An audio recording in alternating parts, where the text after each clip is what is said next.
de los piqueteros era reunir entre 10.000 y 15.000 personas, ¿no? Seguramente después los organizadores nos van a dar una pauta. Ahí entra la presidenta, subiendo la escalinata lentamente. Aquí dentro del Congreso se han prendido las luces. LS82. Está el anuncio y la presidenta que entra al Congreso de la Nación. De todo el país, en directo, desde el Honorable Congreso de la Nación.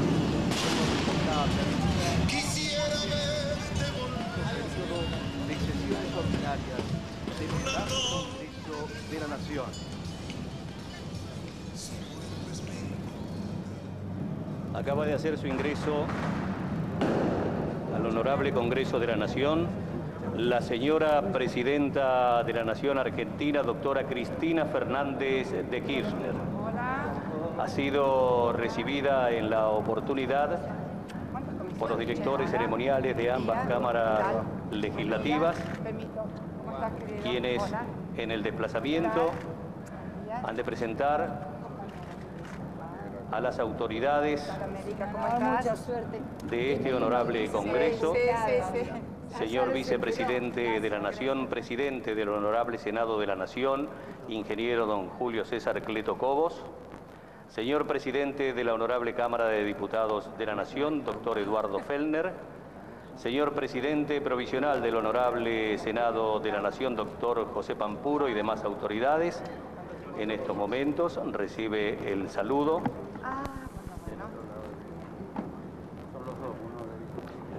en el Salón Azul del Honorable Senado de la Nación.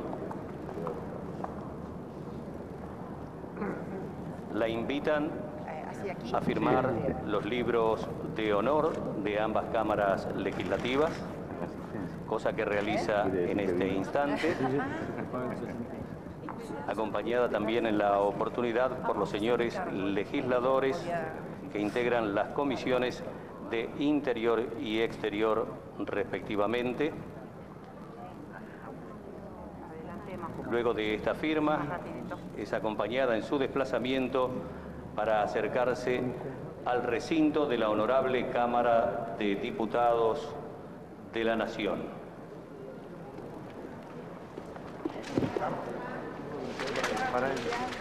Hace su ingreso en este momento al recinto del Honorable Congreso de la Nación la señora Presidenta de la Nación, doctora Cristina Fernández de Kirchner.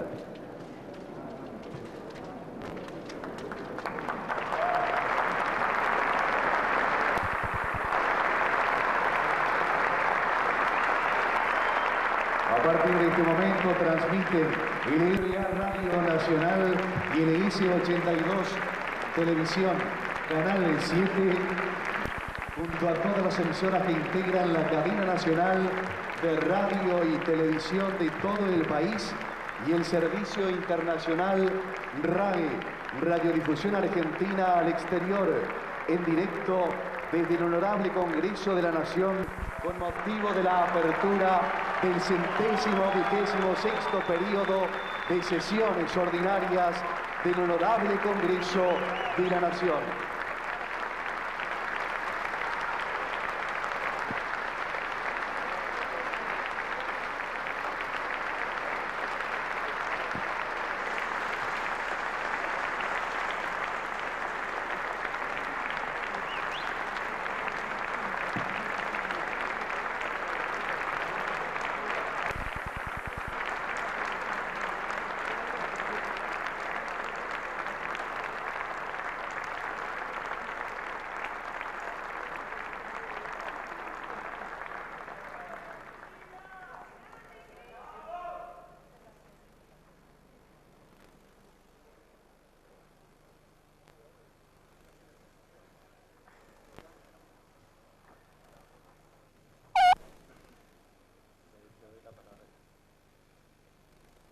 Muy bien, continuamos con la sesión prevista por el artículo 99, inciso 8 de la Constitución Nacional. Invito a la señora Presidenta de la Nación Argentina a exponer su mensaje ante esta honorable Asamblea Legislativa. Muy buenos días a todas y a todos. Vengo a dar cumplimiento a lo establecido por el artículo 99, inciso 8 de nuestra Constitución Nacional, que es venir ante el periodo inaugural de las sesiones ordinarias de la Asamblea Legislativa, esto es Cámara de Diputados y Cámara de Senadores, a dar cuenta del Estado de la Nación. Y dar cuenta del Estado de la Nación presupone 3 ejercicios básicos. El primero, saber de dónde venimos. Segundo, cómo estamos. Y tercero, hacia dónde vamos y cómo, definiendo sus instrumentos operativos. ¿De dónde venimos? Venimos, todos lo sabemos, de una sociedad desequilibrada, con fuertes crisis, de una Argentina volátil, de un pasado volátil. Desde el año 1900, de cada 3 años, 1 había sido de recesión. En los últimos 24 años antes de la crisis, la Argentina había tenido 9 recesiones que le costaron el 38% de su Producto Bruto Interno. A título meramente comparativo, en ese mismo lapso, Chile tuvo una sola recesión y Brasil 3 recesiones, con una notable diferencia en la pérdida de Producto Bruto Interno en relación a nosotros. ¿Cómo estamos hoy? Estamos por primera vez en 100 años, en 5 años ininterrumpidos de crecimiento económico a tasas superiores al 4 y 5%. Si este año volvemos a crecer, habremos completado en toda nuestra historia, desde 1810 a la fecha, el mayor periodo de crecimiento de toda nuestra historia. Por lo pronto, lo que hemos logrado hoy hasta aquí es lo más importante hecho en los últimos 100 años. No es poca cosa.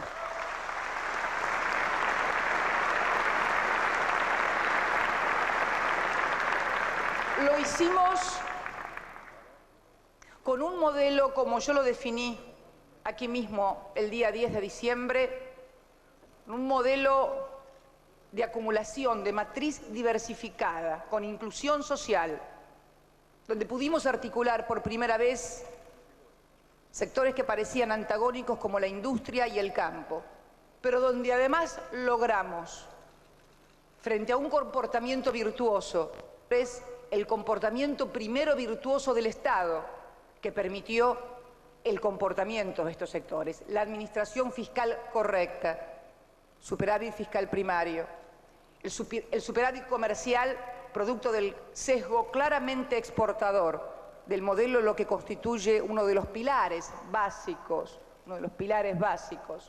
que es el de los superávit gemelos, con un tipo de cambio competitivo que ha permitido precisamente reposicionar a Argentina en el mundo. Y el resultado, también con un claro proceso de desendeudamiento, que pasó de la renegociación de la deuda externa a la cancelación total y definitiva con el Fondo Monetario Internacional. Esto se tradujo en números sociales también. Pudimos llegar por primera vez en 13 años a una desocupación de 1 dígito. El último trimestre medido fue del 7,5 frente a aquel 22% de desocupación que deshonraba la historia de todos los argentinos, sobre todo de aquellos que creemos que el trabajo, el esfuerzo y la producción son los que deben ser la columna central de crecimiento y desarrollo de la sociedad. Pudimos también hacer una notable reducción de la pobreza y de la indigencia, pero seguimos también con una pobreza de 2 dígitos.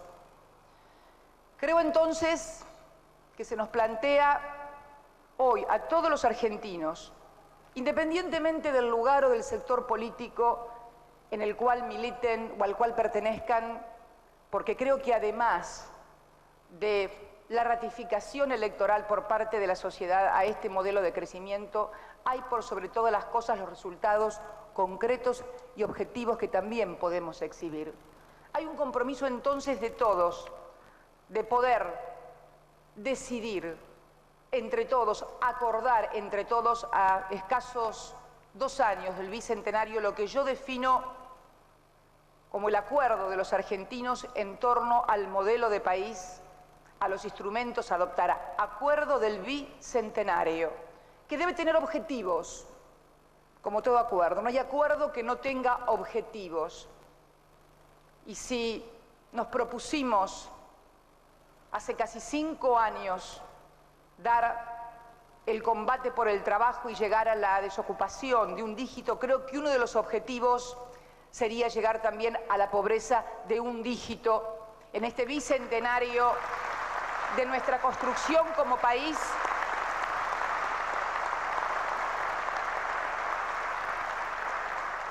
y de nuestra independencia en el 2016. Un pensar estratégicamente en la Argentina. Yo dije aquí el 10 de diciembre que mientras haya un pobre, nadie podrá estar conforme. Pero tenemos que fijarnos objetivos y metas en gestión de gobierno que también nos permitan reducir aún más el nivel de desocupación para llegar a un 5%, que estaríamos casi al borde de un régimen de plena ocupación, considerado un 5%, entendido como la rotación simple de empleo. Hemos generado 3.700.000 puestos de trabajo, que nos han llevado de los 13 millones del año 2002 a estos 16,5 millones de hoy, pero necesitamos más. Una de las metas también de este acuerdo es llegar a los 19,5 millones de puestos de trabajo en la República Argentina.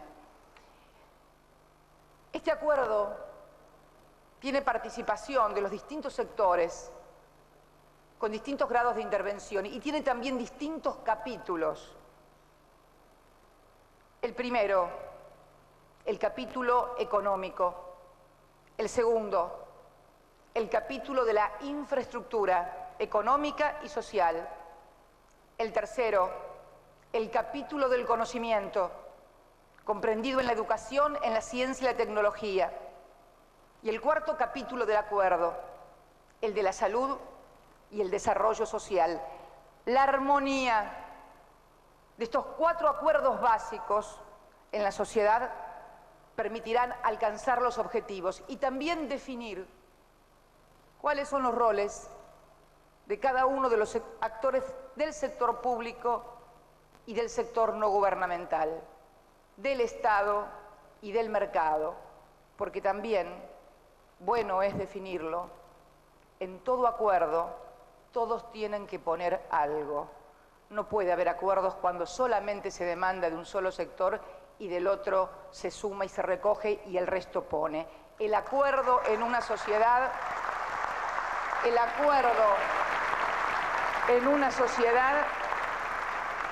presupone definir estas cuestiones básicas.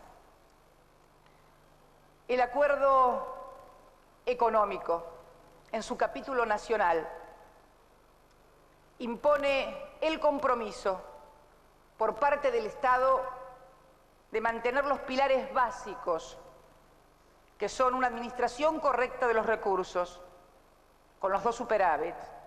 Presupone también la necesidad de seguir en la política de desendeudamiento y acumulación de reservas, que bueno, dicho sea de paso, en estos 3 cortos meses de gestión hemos llegado a los 49.289 millones de reserva en el Banco Central, lo que ha significado un crecimiento en estos casi 3 meses de gestión de 4.000 millones de dólares, que significan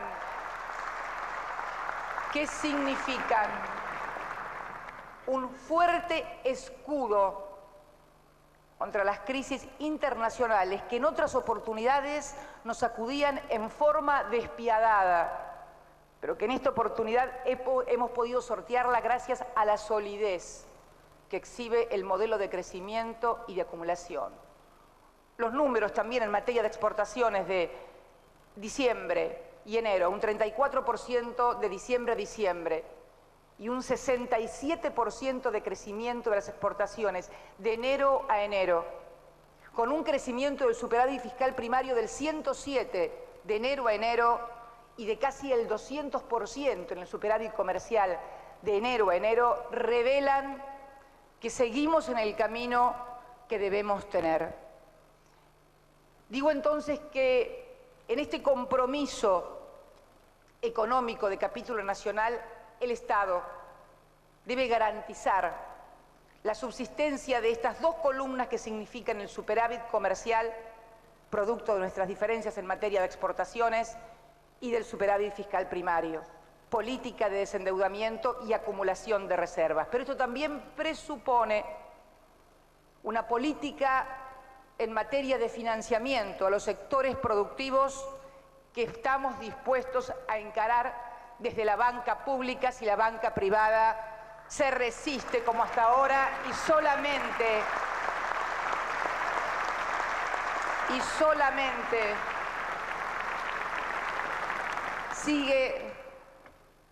sigue dando fundamentalmente para el consumo y no para la producción.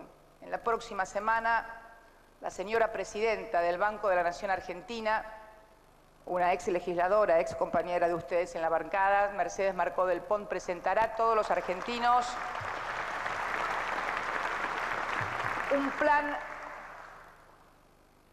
de financiamiento para pymes, micro y medianas empresas donde la tasa y el plazo puedan tornar accesible el crédito a sectores hasta que ahora no lo han tenido. También hemos estado charlando con el señor presidente del Banco Central y vamos a tratar de establecer el sistema de SWAT, pero no como algunos querían, para el sector privado como un seguro de cambio, sino fundamentalmente también para sostener a la banca privada y a la banca pública para que pueda también intervenir en el mercado de las medianas empresas para también otorgarle financiamiento. Es clave que los sectores vinculados a la producción y a la exportación obtengan financiamientos, no solamente a una buena tasa, que inclusive podría estar subsidiada por el Estado para aquellas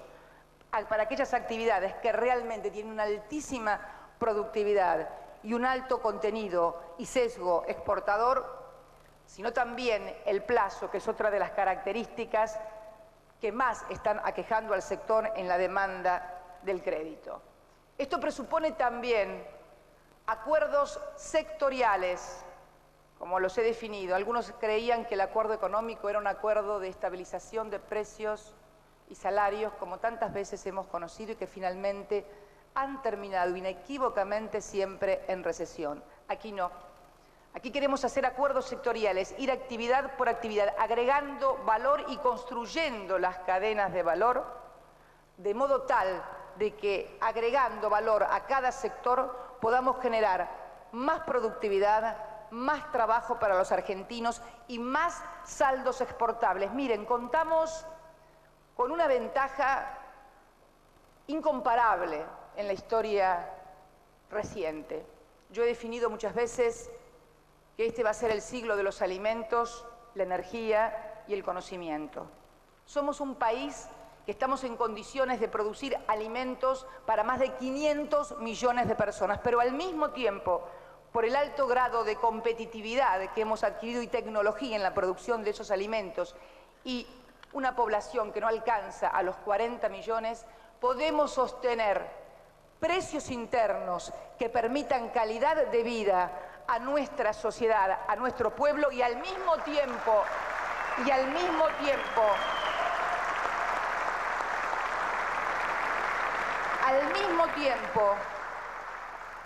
con fuertes saldos exportables que deben ser incrementados en el valor agregado, porque si el valor de la soja, del trigo, tiene un valor hoy muy calificado adentro de un pollo o de un cerdo, triplica y quintuplica el valor. Miren, estuve hace muy poco en Entre Ríos, viendo lo que es la cadena avícola, el crecimiento que ha tenido y fundamentalmente la gran cantidad de valor agregado y mano de obra que toma el sector, donde entonces en un círculo virtuoso el grano que se exporta a un valor adquiere 15 veces el valor en el pollo trozado, manufacturado, con gente que trabaja. Esto es lo que tenemos que lograr ir identificando, por eso hablo de los acuerdos sectoriales y por eso hablo de la demanda de comprensión a los sectores productores, porque hay un gran esfuerzo de todo el pueblo argentino y de la administración del Estado en mantener el tipo de cambio competitivo y los precios internos que le permite ser muy rentable a la exportación. Bueno es entonces que esos sectores, a través de acuerdos sectoriales, podamos combinar en círculo virtuoso el sostenimiento y crecimiento del mercado interno con calidad de vida para los argentinos y aumento en la exportación. Este es el modelo que les estamos proponiendo. Este es el modelo que les estamos proponiendo. Es un modelo de profunda racionalidad e inteligencia, porque tenemos la posibilidad de hacerlo. Creo también que el tema del financiamiento es muy importante y por eso hablaba de la línea de créditos que va a ser lanzada la semana entrante en el Banco Nación y exhortamos a la banca privada, que tiene altísimos niveles de rentabilidad y que está muy líquida, a reorientar su cartera de créditos no solo al consumo, sino también a la inversión productiva, hacia el crecimiento del sistema.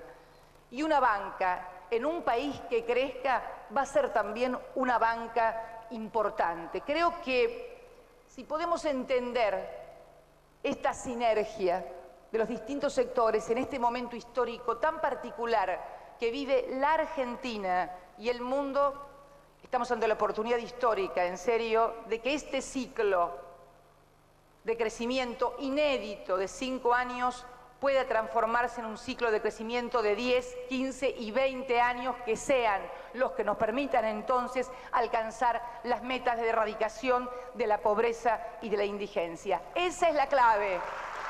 Está, como siempre lo estuvo, en la economía, no en ninguna otra cuestión. En este marco también debemos abordar el tema de la integración regional, que es el capítulo económico. Nosotros tenemos que entender, y cuando hablo de nosotros, hablo de nosotros y nuestros socios principales, la República Federativa del Brasil, con quien hoy tenemos un déficit comercial de 4.317 millones de dólares, que se ha incrementado en un 17% respecto del año pasado. ¿Cuál es la solución para abordarlo? Hemos charlado con el presidente Lula y lo estamos haciendo permanentemente. Lograr un equilibrio de balanza comercial razonable a través de mayor integración y de mayor grado de complementariedad entre todas las industrias, fundamentalmente en el sector automotriz, que es el que explica casi el 50% del déficit de la balanza comercial. Por eso tengo muchas esperanzas y mucha confianza de que podamos abordar con mucha racionalidad la nueva discusión del nuevo plazo que vence ahora el 30 de junio del corriente año, porque la integración tiene que ser vivida por todos los sectores que la conforman de una manera equitativa, para que entonces se entienda que es beneficiosa para todos los sectores y no solamente para una. Esta ha sido la clave de integración en la Unión Europea y sabemos que esta debe ser la clave de integración aquí en la América Latina, aquí en la América del Sur, aquí en el Mercosur. Por eso también la incorporación de la República Bolivariana de Venezuela al Mercosur para cerrar finalmente la ecuación energética, que es el segundo capítulo, el de la infraestructura, donde lo vamos a abordar, es clave. No es una cuestión de simpatías personales o amiguismos políticos. Es simplemente un ejercicio de racionalidad para integrar y cerrar definitivamente la ecuación energética en la América Latina. El segundo capítulo, el de la infraestructura. En pocos días más presentaremos el plan de la intervención estatal, de la planificación estatal para la inversión pública en todo el territorio de la República. Ustedes saben que el decreto 1824 del año 2004 creó la Subsecretaría de Planificación Territorial para la Inversión Pública. Tenía por objetivo recorrer el país con especialistas para reunir consensos básicos en torno a cada provincia y a cada región en cuanto al diseño de cómo iba a intervenir el Estado de acuerdo a los intereses de cada región y de cada provincia en materia de desarrollo, de servicios, de turismo, de zonas de producción, de hábitat de cada uno de los habitantes de las provincias. El avance del 2008 está listo y va a ser presentado posiblemente el día 18 de marzo, en el cual, a través de consensos, por primera vez en la República Argentina, abordamos la planificación estratégica del desarrollo de la inversión pública en todas y cada una de las provincias argentinas. Esto es clave. Esto es clave y forma también parte de lo que yo llamo el acuerdo del Bicentenario. En estos 4 años y medio, a través de soluciones habitacionales para 1,5 millones de argentinos, a través de innumerables obras que todos ustedes cuentan, esos libros celestes que están en sus bancas, para quienes no lo saben, ustedes sí lo saben todos, cada uno de los legisladores, es un detalle pormenorizado, con cifras, con datos de todo lo que es la gestión puntual en cada una de las áreas del Estado, con suficiente detalle de números, estadísticas y porcentajes. Pero la idea, fundamentalmente, de la infraestructura que queremos presentar en este plan es precisamente el desarrollo estratégico e inteligente de cada una de las regiones, sumándole a toda la obra que se ha venido haciendo en materia de infraestructura una proyección que ya no sea producto de la buena gestión de un gobierno, sino de la decisión de todos los argentinos a través de todos los poderes de los estados provinciales y del Estado Nacional en la planificación de esa estrategia. También AISA, la empresa que fue sancionada por ley de este Parlamento, ha desarrollado su plan quinquenal para el año 2007-2011, en donde el objetivo es llegar con más de 5.700 millones de inversión a agua potable para el 100% de los argentinos. Otro de los objetivos que debemos tener en este acuerdo, y el 80% de desagües cloacales. También en materia energética vamos a incorporar este año un 11% en materia de expansión de la generación de energía eléctrica. Yo lo decía hace unos días en alguna de las intervenciones que he tenido en la Casa Rosada, y también hemos incorporado el 8%, vamos a incorporar el 8% en materia de gas para este año, 10 millones de metros cúbicos, los que nos permitirá, junto a 2 centrales que estaban fuera de servicio durante el invierno pasado, a poder afrontar sin riesgo para nuestra producción, sin riesgo para nuestros inversores, la producción durante todo el año. A esto se incorpora el plan de Energía Plus, que también incorpora con la planificación del Estado 280 megawatts más para este año 2008. Quiero también abordar el tema del acuerdo regional en materia energética. En Olivos, durante la semana pasada, nos reunimos los presidentes de Bolivia, del Brasil, precisamente para la creación de un grupo coordinador integrado por los ministros de energía. La próxima reunión tiene lugar en La Paz y será presidida por Evo Morales, para no solamente la administración y el uso racional, porque estamos absolutamente interconectados. Del mismo modo que Bolivia nos vende gas a nosotros y al Brasil, nosotros lo devolvemos en garrafas a Paraguay y a Bolivia. Del mismo modo que Brasil nos vende energía eléctrica, nosotros le damos gas a través de Uruguayana que ellos convierten en energía eléctrica. Del mismo modo que le damos electricidad a la República Oriental del Uruguay, la República Oriental del Uruguay nos devuelve también energía y nosotros gas a Chile, porque tal vez, no sé si por cuestiones electorales o por lo que fuera, no importan los motivos, lo importante son los resultados, quiso instalarse tal vez que la energía era una cosa que sucedía únicamente en la República Argentina. Y esto no es así. El problema de la energía, lo he dicho sustancialmente en muchas oportunidades, es un problema del mundo y de la región. Y nosotros estamos en el mundo y en la región. Por lo tanto,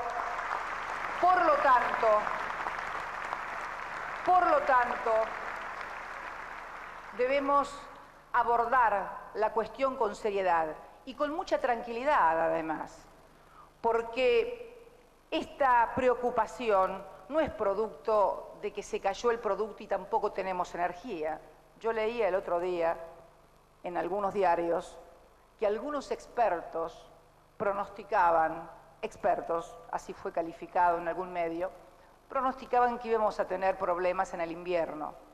Los mismos que pronosticaban que íbamos a tener problemas en el verano y en el invierno pasado. Curiosamente, ambos expertos fueron los protagonistas de los cortes en los años 80, cuando el crecimiento del país era negativo. No era que no teníamos energía porque crecíamos o no nos alcanzaba por el tipo de crecimiento de la energía que teníamos. No, crecíamos a tasas negativas, decrecíamos y no teníamos energía.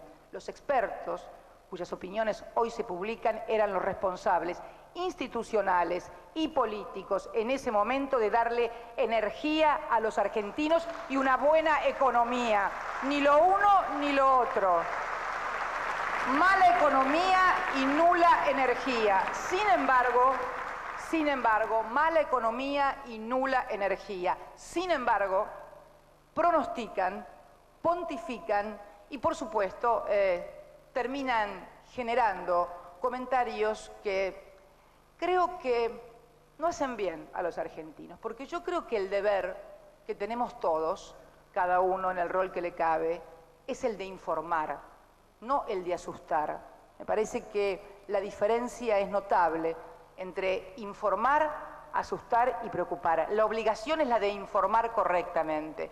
Por eso digo que el acuerdo al que hemos llegado y que luego, inclusive, en un cable que curiosamente no fue publicado ni pude verlo en letra de molde en ninguna parte, el titular de Yacimientos Petrolíferos Fiscales Bolivianos anunciaba que había dado instrucciones a empresas productoras de gas en Bolivia, tal cual lo había dicho en la reunión de Olivos, que el mantenimiento de pozos no se hiciera durante la etapa invernal, que es normalmente donde más se demanda gas, tanto en Brasil como en Argentina y como en Chile, sino que el mantenimiento lo hicieran fuera de la temporada crítica, lo cual permitiría aumentar la producción de 39 a 41 o 42 millones.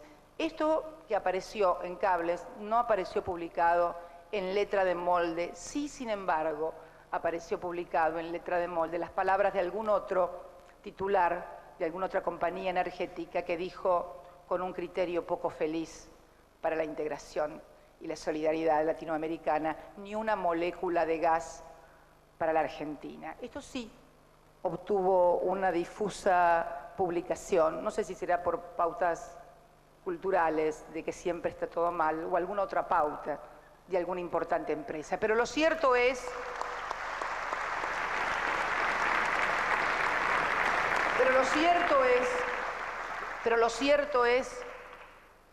que la racionalidad y el acuerdo va a primar entre todos quienes tenemos altísimas responsabilidades en la dirección de los estados que conforman la América del Sur.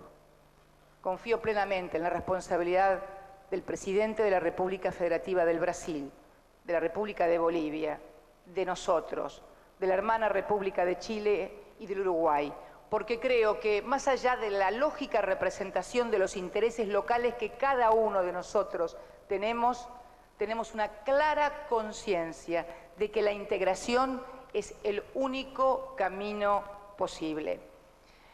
También en materia de infraestructura, ustedes han aprobado hace muy pocos días, creo que en el curso de la semana anterior, la construcción de un nuevo sistema, el diseño de un nuevo sistema de operatividad en materia de ferrocarriles, que va a significar una matriz diferente a lo que se ha tenido hasta ahora, donde por un lado está la operación ferroviaria y por el otro lado lo que es la operación de infraestructura y construcción de infraestructura. Esto, junto a las importantes inversiones en materia de soterramiento del San Martín, del reposicionamiento de todos, prácticamente de toda la línea del San Martín, más la electrificación del Roca, más los trenes de alta complejidad y alta velocidad que estamos desarrollando, y que permítanme un momento. Algunos quisieron presentar como que todavía no habíamos solucionado algunas cuestiones básicas en el país y entonces ¿cómo podíamos dedicarnos a trenes de alta velocidad? El otro día me acompañaron periódicos españoles donde similares e idénticos comentarios se desarrollaban cuando España, hace muchos años, no la España de ahora, hace muchos años decidió instrumentar el tren de alta velocidad Madrid y Sevilla, y pude leer comentarios de diarios importantes de España y de otros analistas que replicaban casi con exactitud algunas de las críticas que hemos tenido aquí. Yo pienso que además de la importante inversión que estamos haciendo en todo lo que es red ferroviaria para abordar un problema que había sido dejado de lado en la agenda de los argentinos, casi clausurado el sistema ferroviario, dar un salto a la modernidad es una señal muy importante hacia dónde va el país y hacia dónde queremos llegar. Siempre tendremos algún problema que resolver, pero no abordar la modernidad por los problemas que aún no hemos resuelto es una manera finalmente de no terminar haciendo ni lo uno ni lo otro. Creo que es hora que tengamos frente a estos problemas otra mirada. El tema de la infraestructura significa además una de las poleas en el crecimiento. Mucho se ha hablado de la inversión o el gasto público en la Argentina. Aún estamos muy por debajo en materia de inversión pública de lo que tienen los países desarrollados, que están por arriba del 40%, en su gran mayoría en la inversión pública como un instrumento fundamental para el movimiento y el crecimiento de la economía. Y creo que en este sentido la infraestructura económica, además de ser una formidable polea de crecimiento, es la que da también sustentabilidad a la actividad privada a través de autopistas, puertos, rutas y también social, porque los que viven en las viviendas que se construyen son los trabajadores que luego van a las fábricas. Los que concurren a nuevas y mejores escuelas son los hijos de los que van luego a trabajar a comercios y talleres. Es en definitiva un círculo virtuoso que uno termina construyendo para lograr entre todos una mejor calidad de vida. Quiero referirme también al tercer capítulo, el del conocimiento, el que considero en interactuación total fundamentalmente con la economía, y que es la educación y la ciencia y la tecnología, y los acuerdos básicos a los cuales debemos llegar también en este importantísimo sector. En principio quiero decirles que en unos días más vamos a lanzar a través del Ministerio de Educación un plan de finalización de la escuela secundaria y primaria. Hay entre los argentinos menores a 40 años 5 millones de argentinos que no han terminado el colegio secundario, que como todos ustedes saben, por ley este Congreso se ha tornado obligatorio, y de los cuales 500.000 tampoco han terminado la primaria. Si le sumamos a la población superior a los 40 años, estamos duplicando las cifras.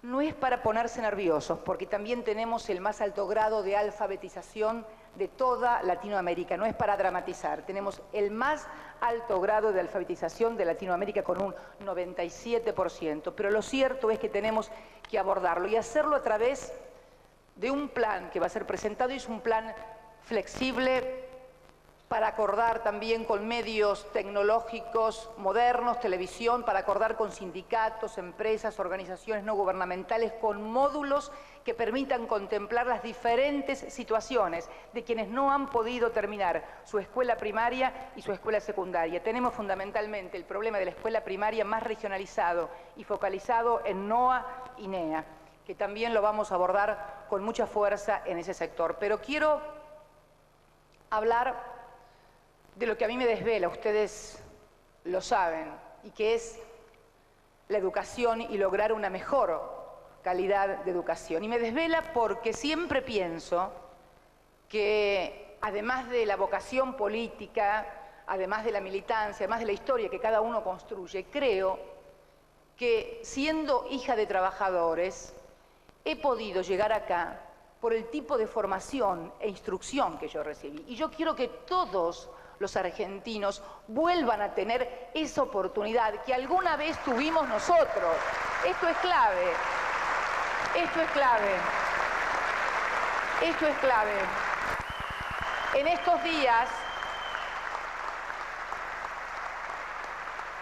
estos días hemos arribado a la primera gran paritaria nacional docente. El Estado ha acordado junto con los gremios del sector el salario testigo que establece la ley, elevándolo casi en un 24% a 1.290 pesos de los 1.040 que originalmente teníamos, e inclusive superando los recursos que este propio Parlamento había asignado para ayudar al financiamiento de aquellas provincias que no pueden hacerse cargo de ese salario testigo. Este Parlamento había asignado aproximadamente 510 millones de pesos y va a hacer falta una partida extra de unos 40, 50 millones de pesos para poder llegar a esa cifra acordada, que por supuesto lo vamos a hacer de los 1.290 pesos. También por primera vez el sector, y debo reconocerlo, se ha comprometido al cumplimiento de los 180 días de clases. Sobre este tema quiero ser clara y sincera. Desde el año 2003 al año 2007, la anterior administración puso el acento muy fuerte en la educación. No solamente hizo lugar a demandas de los sectores políticos, gremiales, en cuanto a una nueva ley de educación que sustituyera aquella que había sufrido tan duras críticas, sino que además se decidió asignar una cantidad de recursos a la educación, a la construcción de infraestructura como nunca se había hecho. De las 700 escuelas ya tenemos 450 terminadas y vamos a agregar, queremos llegar a 1.000. También la cantidad del 6% del PBI para cumplir en el 2010 en materia de educación. Del año 2003 al 2007, la variación del salario docente fue promedio de las 24 jurisdicciones, porque ustedes saben que son diferentes realidades las jurisdicciones, el 168,95% de aumento. Sin embargo, tuvimos en el mismo periodo 1.025 días de huelga. Si uno observa el resultado del año 2003, tuvimos unos 182 días de huelga. En ese momento, 2003, ustedes recuerdan, muchos salarios eran de 300 pesos de los docentes y en muchas provincias se pagaba mal, tarde y nunca, con bonos, inclusive. Sin embargo, pese a la evolución podía observarse que aumentaban los días de huelga y se llegó en el año 2005, año electoral, a tener 302 días de huelga. Y luego, en el año 2007, nuevamente, año electoral, elevarse a casi 250 días de huelga. ¿Qué quiero decir con esto? ¿Invalidar el derecho de los trabajadores de la educación a defender sus derechos? No, sí a encontrar mejores instrumentos, porque no hay peor educación que la que no se imparte. No hay peor día de clase que el que no se tiene. Y no hay peor escuela pública que la que está cerrada y no da clases. Esa es la escuela pública que no queremos. Queremos la escuela pública abierta todos los días para los hijos del pueblo, porque quiero contarles también que muchas veces, o por lo menos durante largo tiempo, cuando se hablaba de la educación privada en la Argentina, cuando yo era muy joven, uno pensaba que era el lugar donde iban los ricos. Esta era la idea de que los ricos tenían la educación en los colegios privados o confesionales, y los que no podíamos íbamos a las escuelas públicas. Y esto ha variado, y ustedes lo saben. Hoy, mucha gente asalariada, con mucho esfuerzo, junta una cuota de 200 pesos o de 150 pesos para pagar el colegio privado para que su hijo tenga clases todos los días. Esto nos obliga también entonces, no a concebir a la escuela privada hoy como competidora de la escuela pública, sino articulando esfuerzos con la escuela pública. Y en eso estamos. Por eso días atrás,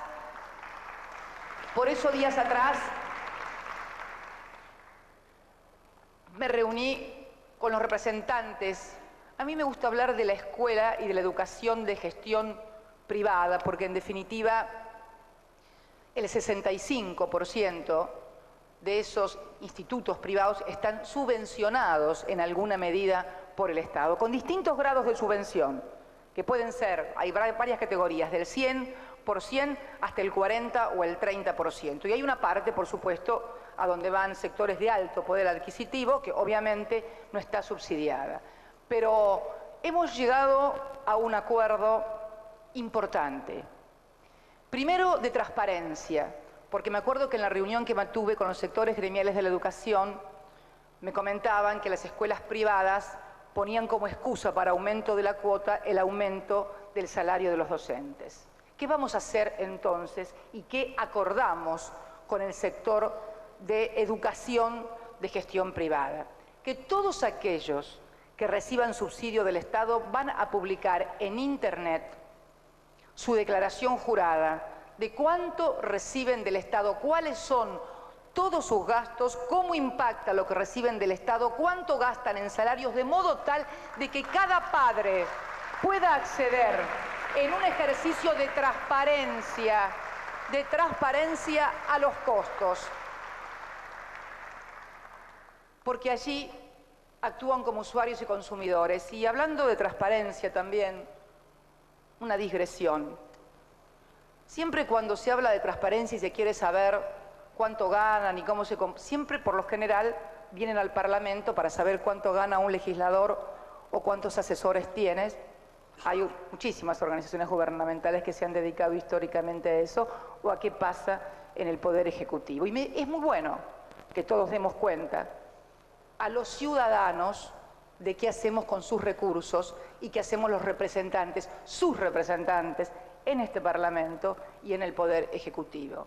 Pero también es bueno, por la transparencia del mercado, que los usuarios y consumidores sepan cómo se componen las distintas cadenas de valor, porque tienen el derecho como usuarios y consumidores,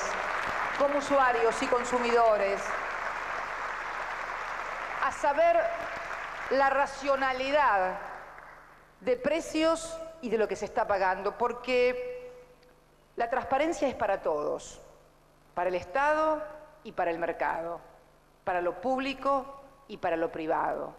Eso es lo que por lo menos una sociedad democrática debe exigir. Este método va a permitir hacerlo. Y también queremos, se me había olvidado tal vez decirlo también, en el capítulo de la economía, trabajar junto a empresarios, junto a productores en las cadenas de valor, en cómo se van conformando los precios, para de esta manera poder articular con racionalidad un proceso económico que nos está dando resultados y que todos tenemos que ayudar a sostener y a sustentar. Una última cosa sobre el tema de las escuelas de gestión privadas. Ustedes saben que la Ciudad de Buenos Aires, por su altísimo poder adquisitivo, es el habitante de la Ciudad de Buenos Aires, es el que más alto poder adquisitivo tiene. Hay unos 1.047 establecimientos escolares de gestión privada.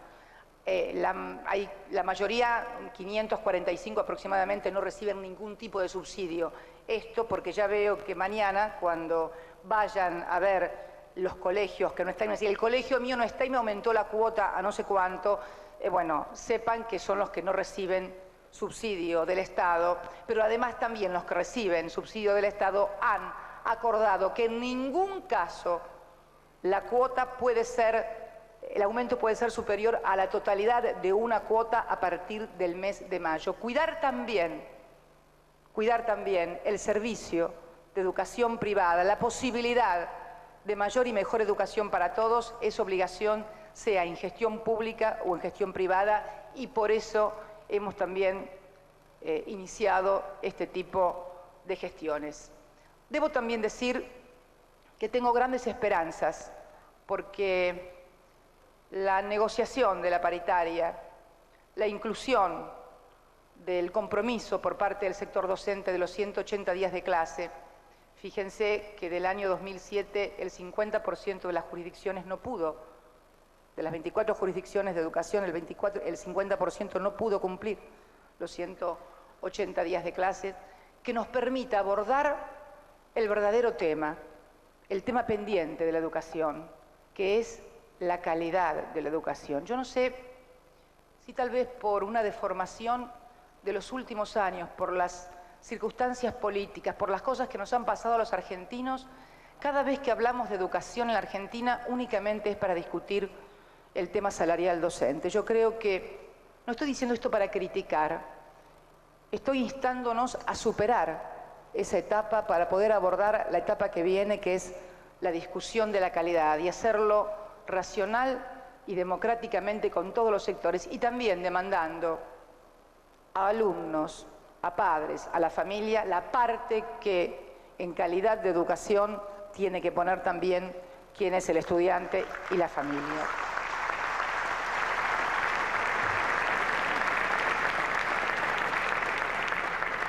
El otro aspecto, el de la ciencia y la tecnología. Ustedes saben que hemos tomado la decisión de la creación del ministerio y hace pocos días el ministro Barañao ha hecho el anuncio de lo que constituye el plan de inversiones en materia de dotar a nuestros investigadores, a nuestros científicos, de los lugares físicos concretos para poder desarrollar sus tareas. Durante toda la anterior gestión, la repatriación de científicos, la mejora en la calidad de los ingresos de los mismos, un sistema nuevo y más profundo de becas con una fuerte orientación para todas aquellas actividades en las cuales tenemos cierto grado de criticidad y necesitamos además incorporar nuevos profesionales, se va a seguir profundizando. Y esto está absolutamente vinculado con el proceso económico. Este año también será el año donde deberemos sancionar una nueva ley de educación superior, un viejo compromiso que tienen las instituciones en la Argentina.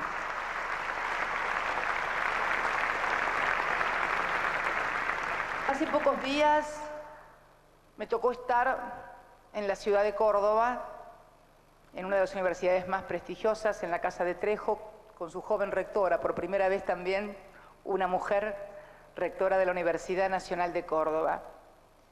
Y le escuché decir algo que me pareció importante, no solamente porque consideré y coincidí con lo que estaba diciendo, sino además venía desde la propia universidad, la necesidad de reformular el concepto de la autonomía universitaria en la República Argentina. La autonomía que se obtuvo después de largas luchas en esa gloriosa reforma del 18 y que era la lucha contra el régimen por la libertad de pensamiento, por la libertad de cátedra, por la libertad de enseñar, a la que tenemos que seguir defendiendo a rajatabla, por nivel académico y porque además las universidades son las que generan el pensamiento crítico, el conocimiento, pero que tenemos que articular lo académico con lo económico, como también hacen las grandes sociedades desarrolladas en todo el mundo, porque si ponemos conocimiento a este proceso productivo que estamos desarrollando, como de hecho lo estamos haciendo, lo vamos a multiplicar. Miren, no es casualidad que en toda la historia de la humanidad, es la primera vez a fines del siglo XX que un hombre es el más rico del mundo, no porque se quedó con algo del otro, no porque tiene el petróleo, el oro, las riquezas, sino porque tenía cabeza, ideas y conocimiento. Este cambio estructural en la manera de acumular riqueza es clave en el mundo del siglo XXI. Y yo tengo grandes esperanzas por la calificación de nuestros recursos humanos, por la calidad de nuestras universidades, pero siempre, por alguna razón, siempre desvinculamos en la República Argentina, una Argentina de premios Nobel, de hombres y mujeres brillantes, siempre desvinculamos la cuestión académica del conocimiento con lo económico, casi como si fuera pecado vincular el ejercicio intelectual con la economía, cuando en realidad es el círculo virtuoso que hoy tenemos, además, no solamente para lograr un mejor país, sino para devolverle también a quienes sostienen a la universidad pública y gratuita, al pueblo, al que sostiene nuestra educación, devolverle en generación de riqueza a través del conocimiento. Quienes tuvimos la suerte de poder asistir a una universidad, de haber obtenido un título sin haber pagado un solo peso por ello, debemos saber que estamos siendo sostenidos por muchos de los que tal vez ni siquiera terminen su escuela primaria. Es por ellos que todos los universitarios debemos hacer el gran esfuerzo de entender la necesidad de esta reformulación histórica que creo que el país y la historia nos demandan a todos. Quiero también abordar lo que considero el cuarto capítulo y que es el de la salud y el desarrollo social. Creo que necesitamos también aquí un acuerdo sanitario, un sistema nacional integrado de salud donde lo público no compita con lo privado, sino que por el contrario se articule en materia de recursos humanos, de distribución regional, de capacitaciones regionales para hacer más efectiva la prestación de la salud. Y en esto la señora ministra de Salud va a anunciar en los próximos días dos planes que constituyen una primera etapa de esta articulación. Un programa nacional de cardiopatías congénitas infantiles. En la Argentina nacen vivos por año 700.000 chicos. De esos 7.000 chicos, el 1% tiene cardiopatías congénitas, de las cuales el 66%, o sea, 4.000 son operables. Pero entre el subsector público y el subsector privado solamente pueden operar 3.000, con lo cual va quedando anualmente un rezago de 1.000 chicos, 1.000 pibes de menos de un año que están a la espera de poder ser operados, con esperas de hasta 18 meses. El plan va a abordar esta problemática de manera tal de que puedan ser operables por año sin lograr la acumulación, y creemos que esto puede impactar en reducir en un 6,34% la mortalidad en ese rango etario producto de este plan.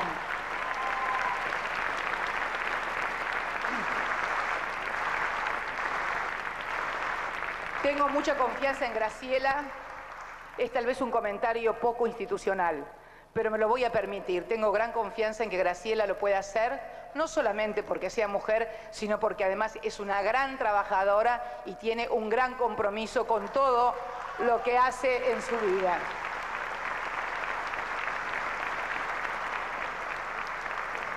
También en esta primera etapa se va a lanzar un plan de capacitación de recursos humanos, fundamentalmente en enfermería, que es un sector crítico, en forma conjunta entre el sector público y el sector privado. Y conjuntamente con desarrollo social, que sigue adelante con los planes que viene desarrollando en familias, en plan alimentario, en plan de desarrollo local y economía y desarrollo económico, van a abordar lo que yo considero uno de los problemas tal vez claves. ¿Por qué? Porque llega un momento que el crecimiento económico no impacta en determinados sectores a los que podemos denominar los núcleos duros de la pobreza. Nosotros tenemos generaciones de chicos que nunca han visto trabajar a sus padres, por ejemplo. Yo quiero que nosotros hagamos un ejercicio y pensemos en cuando éramos chicos. Todos tenemos más o menos la misma edad. Todos veíamos en algún momento del día entrar y salir a nuestro padre que iba y venía del trabajo, o a nuestra madre, en mi caso trabajaban los dos, y nosotros teníamos que ir al colegio a cumplir horarios. Veíamos una vida de orden, de horario, de obligaciones, de cumplimiento. Hay aproximadamente 2 generaciones de argentinos que no han visto trabajar a sus padres. Se producen procesos de dessocialización y en algunos casos con mayor profundidad, por ejemplo, sobre todo en las zonas rurales. Por eso se va a abordar, que también será presentado en forma conjunta por la ministra de Salud y por la ministra de Desarrollo Social, el plan de abordaje integral, que en una primera etapa va a comprender a 216 localidades rurales y urbanas e involucrar en esto a 500.000 o más de 500.000 de personas de altísimo riesgo social que no solamente lo han medido con el índice común de las NBI, sino cruzando otras variables. Por eso también los rurales, fundamentalmente las poblaciones entre 2.000 y 10.000 habitantes, donde muchas veces ni siquiera se tiene la posibilidad, que sí se tiene en la ciudad, de llegar a acceder a alguno de los servicios. Y conjuntamente con esto, volver a articular a la escuela con la salud. También se presentará simultáneamente con ello el plan de sanidad escolar, el PROSANE. ¿Por qué? También se había perdido lo que durante mucho tiempo tuvimos, que era el control de la salud y las revisaciones en el colegio. Articular salud y escuela va a permitirnos también abordar estos problemas, no tal vez en la solución inmediata, pero comenzar a abordarlos y en esta primera etapa alcanzando a más de 500.000 de personas. Finalmente, quiero, después de hablar de tanto acuerdo del Bicentenario en materia de economía, de infraestructura, de salud, de educación, de ciencia y tecnología, hablar de algo que es exactamente contrario al acuerdo, donde no hay acuerdo, donde no puede haber acuerdo, donde solamente puede haber cumplimiento de la ley y justicia.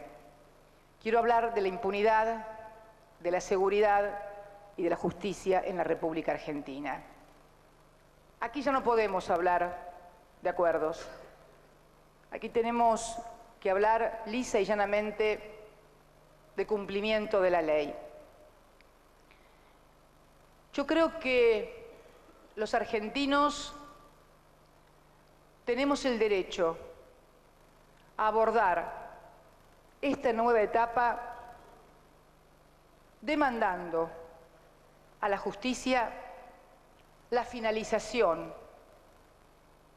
de lo que constituyeron el juzgamiento de quienes cometieron delitos de lesa humanidad durante la última dictadura.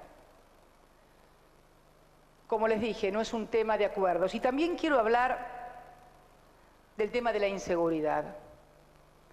Porque aunque parezcan desconectados lo uno con lo otro, yo creo que tienen una conexidad. Yo creo que el deterioro de las instituciones de seguridad que tuvieron lugar durante la dictadura, hoy cuando una madre o un padre o alguien dice había zona liberada para vender paco o droga, o para hacer aquel asalto o para cometer aquel homicidio, no es distinta a otra zona liberada que había durante la dictadura para llevarse o secuestrar a alguien. No es distinto. Hay una conexidad.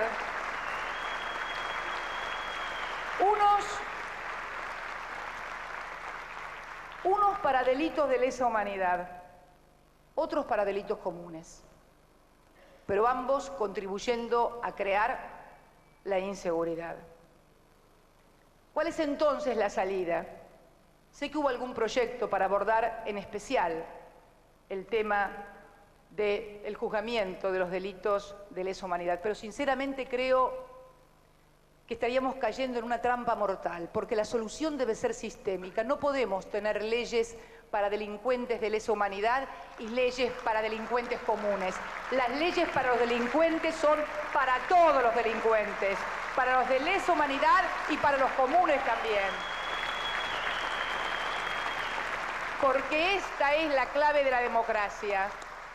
La ley igual para todos. Y en estos días vamos a enviar al Parlamento argentino, a nuestro rol de colegisladores, como nos corresponde, iniciadores, que podemos ser el Poder Ejecutivo, pero para que los trate el Poder Legislativo, instrumentos de oralidad en los recursos, de manera tal de que el recurso ya no sea más traba en ningún juicio, ni en los de lesa humanidad, ni en los para delincuentes comunes. Y también que la interposición de recursos en instrucción no nos entrampe y no nos deje elevar a juicio de plenario las causas. Estas son, entre otras, dos de las iniciativas que también vamos a enviar, como también ampliar la recompensa que hasta ahora está para delitos del narcotráfico y secuestros, también para delincuentes de lesa humanidad, porque de acuerdo a los números que tenemos provistos por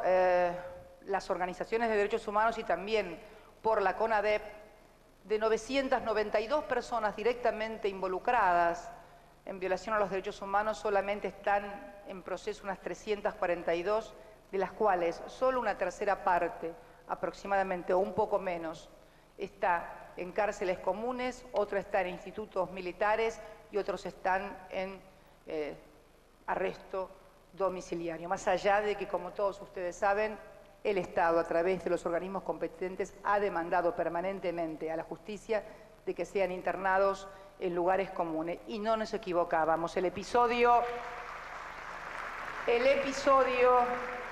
que nos tocó vivir con respecto al prefecto Febres, creo que es demostrativo de lo acertado que estábamos cuando estábamos demandando que fueran precisamente sometidos al Servicio Penitenciario Nacional en cárceles comunes.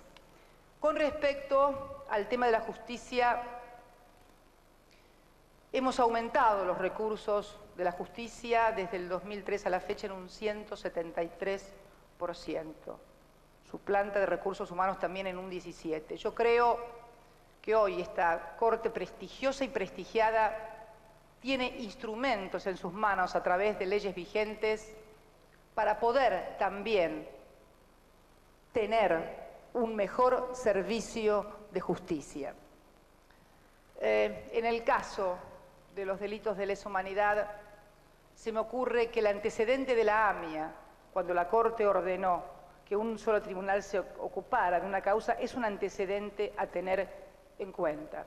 Pero también la Ley 4055, que todavía sigue conservando la superintendencia, nuestra Corte Suprema, más allá de algunas restricciones que ha operado en favor del Consejo de la Magistratura después de la reforma constitucional, fundamentalmente en lo que hace a sanciones disciplinarias y a la posibilidad de dictar reglamento. Sin embargo, hay numerosas facultades que las leyes siguen conservando en manos de la Corte Suprema de Justicia de la Nación para controlar precisamente a todos sus juzgados inferiores, que deben ser ejercidas porque son el órgano supremo de ese poder.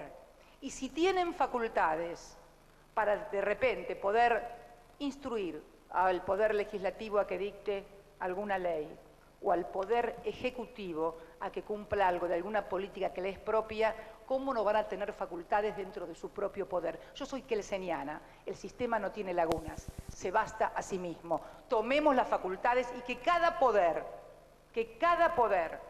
con las facultades que le da la Constitución y las leyes vigentes, se haga cargo de la parte de responsabilidad que le compite en la administración de justicia a quienes son el órgano supremo de la justicia, en la parte legislativa a quienes como ustedes conforman este poder y en mi caso a propender las políticas que mejoren la calidad de vida de los argentinos. Esos son los roles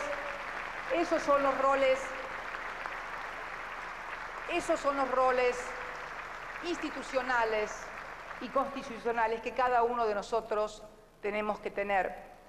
Y en el tema también, hace unos días se entregaba numerosos instrumentos, patrulleros, en fin, todo lo que hace a un mejor pertrecho por parte de quienes tienen que combatir el delito. Pero también decía, y vinculado con la primera parte de mi intervención, en cuanto a la conexidad de aquella inseguridad y de esta inseguridad, la necesaria reconstrucción de la confianza que tiene que volver a darse entre las instituciones de la seguridad y la sociedad civil, que es vital para combatir el delito. Y en esta reconstrucción de la confianza tiene que haber un fuerte compromiso también de las fuerzas de seguridad. Estas son las fuerzas de seguridad que tenemos, además. Son las que tenemos que lograr que combatan mejor el delito. Y este es un compromiso en el cual todos tenemos algo que hacer y algo que poner. Pero creo sinceramente, y en honor a la verdad, que muchas veces desde sectores que tienen un fuerte compromiso y una fuerte vocación también se desalientan. Yo pensaba en el policía que, por ejemplo, detuvo en el año 2000 a quien luego resultó ser el francotirador de Belgrano. Lo detuvo, cumplió con su deber y un juez a los 4 meses lo sobreseyó. O aquel otro que tal vez se enfrentó con terribles delincuentes que luego resultan ser liberados porque pasaron 3 años sin que el recurso sea tratado y entonces quedan en libertad.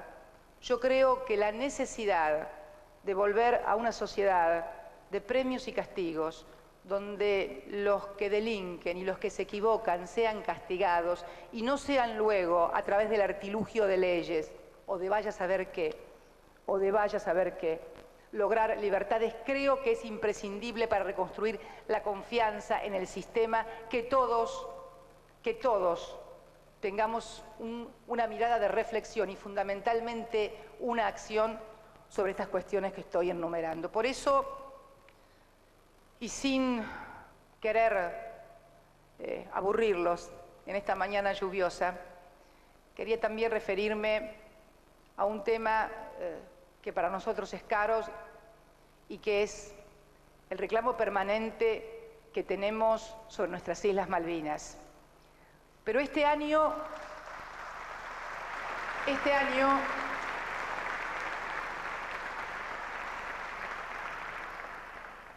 quiero agregar a lo que ha sido siempre un fuerte reclamo ante esa vergüenza que significa en pleno siglo XXI el enclave colonial en el Atlántico Sur.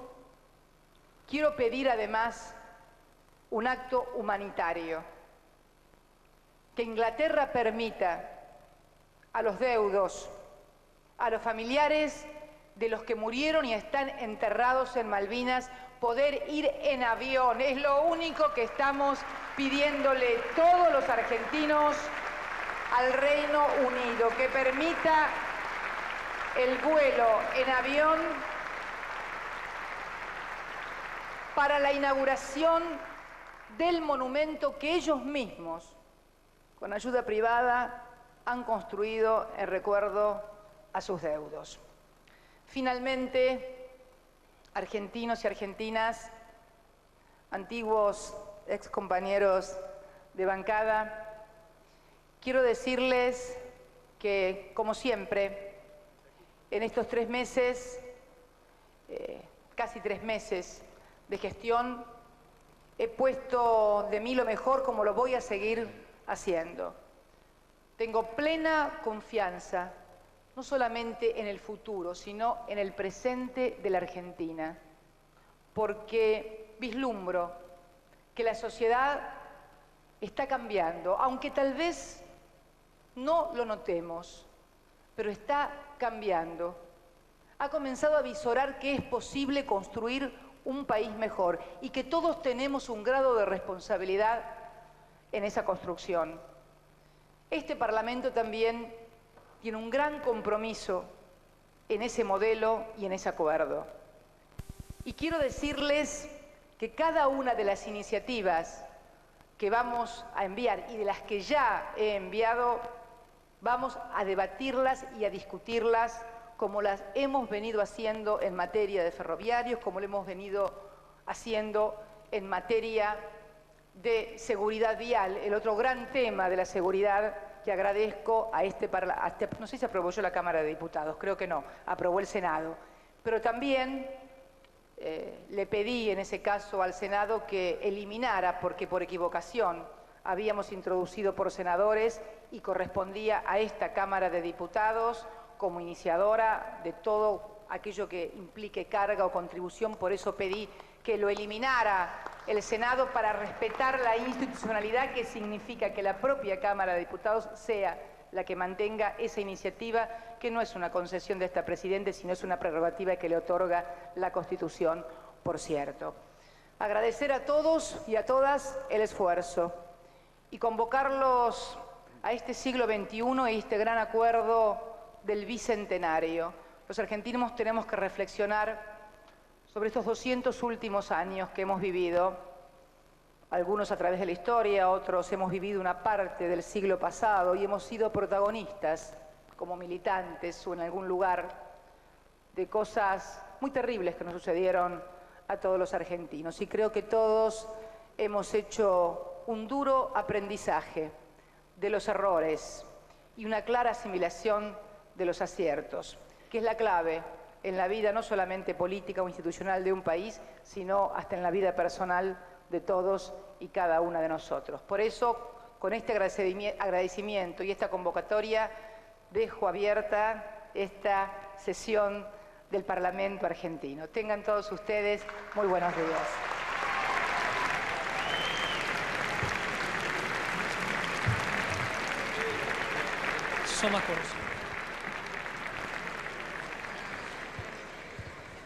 Marcela Eduardo, termina de esta manera entonces la presidenta Cristina Fernández de Kirchner en su primer discurso de gobierno ya en acción en este Congreso de la Nación. Realmente a todos ha sorprendido cómo la presidenta ha improvisado en su discurso. En ningún momento tuvo ni siquiera un guión ni un punteo de los temas que iba a desarrollar. Fue todo de memoria. La miraron con sorpresa los ministros, los gobernadores, los senadores y diputados y por supuesto los periodistas al ver cómo ella iba desarrollando cada uno de los temas. Algunos datos para destacar: no vino Néstor Kirchner a esta sesión especial, tampoco vinieron los hijos de la presidenta, no lo vimos tampoco a Hugo Moyano, al titular de la CGT, pero sí vinieron en su representación los dirigentes de los principales gremios como Viviani, Lingieri y también Piumato, y también pudimos ver a Mauricio Macri sentado aquí mezclado entre los gobernadores de las provincias. Hubo miradas cómplices y también un cierto rasgo de tensión entre el ministro de Economía, Martín Lustó, que estaba sentado junto a los ministros, y el secretario de Comercio Interior, Guillermo Moreno, que estaba en el primer piso. Ahora vemos el saludo de la Policía Federal Argentina, de su cuadro de honor. Va a salir la presidenta, acompañada por la comitiva oficial, por la custodia, también por los encargados de prensa. Ya la vemos ahí junto al vicepresidente Julio Cobos, las edecanas, también al vocero presidencial Miguel Núñez,